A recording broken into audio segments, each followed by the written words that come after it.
Have you ever sent a text and then kept checking your phone, wondering if you said something wrong? The truth is, most men lose attraction not in person, but through texting. And the worst part, they don't even realize what they're doing wrong. Psychology shows that texting is not about saying more, it's about saying the right things in the right way. One of the biggest mistakes is trying too hard to impress. Many guys overthink their messages, add unnecessary emojis, or try to be overly funny. This often comes across as forced or even cringy. The reality is, attraction grows when communication feels natural. Simple, clear, and relaxed messages are far more effective than trying to be perfect. Another common mistake is texting too much. When you send long paragraphs or message constantly, it can feel overwhelming. Psychology suggests that a bit of space actually increases interest. When you're not always available, it creates curiosity and gives the other person time to think about you.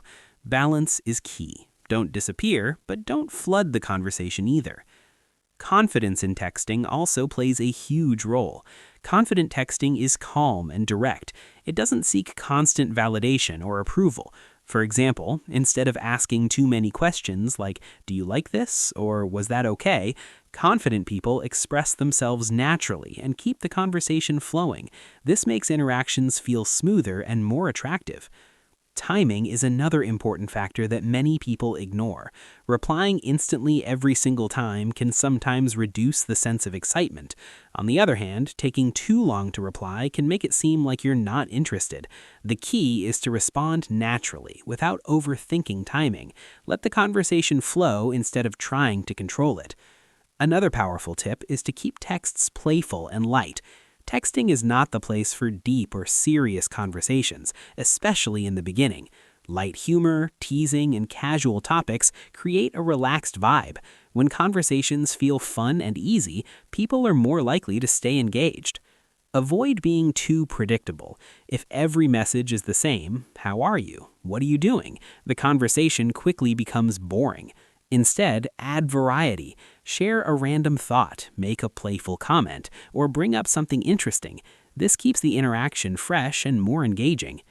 Emotional awareness is also important in texting. Pay attention to how the other person responds. If they reply with short answers or seem less engaged, it might be a sign to slow down or change the topic. If they're responsive and enthusiastic, you can continue the flow. Good communication is always about reading the situation. Another key principle is knowing when to take things offline. Many people make the mistake of texting for too long without moving forward. Texting should build comfort and interest, but real connection grows through real conversations. Knowing when to suggest a call or meeting shows confidence and intention.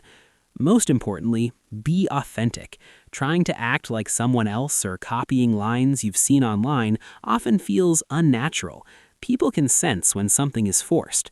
When you text in a way that reflects your real personality, it feels more genuine and builds trust. In reality, mastering the art of texting women is not about tricks or perfect messages. It's about understanding timing, balance, confidence, and emotional awareness. When you keep things simple, natural, and engaging, texting becomes much easier. And when your messages feel effortless instead of forced, that's when conversations start to flow, and attraction begins to grow naturally.